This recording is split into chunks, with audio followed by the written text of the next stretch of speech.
আমি এখন চলে এসেছি আমাদের ক্ষেতের ডাটা উঠাতে।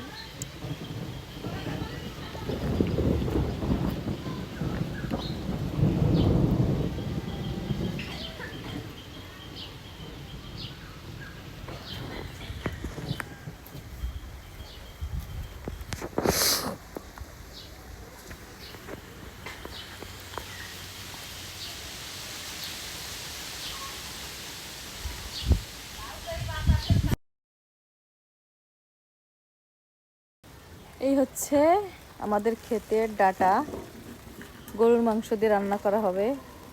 কিন্তু ডাটাগুলো মোটা না, একটু চিকুন। তারপরও যাই হোক, আরো বড় হবে, অনেক বড় হবে ডাটাগুলা।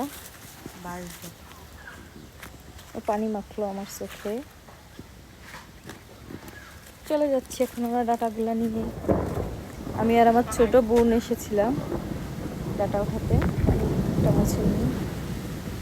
আয় আয়, এই হচ্ছে আমাদের ক্ষেত। আমার ছোট বোন সে আসবে না আমার ক্যামেরার সামনে। ওই যে আমাদের গোয়াল ঘর।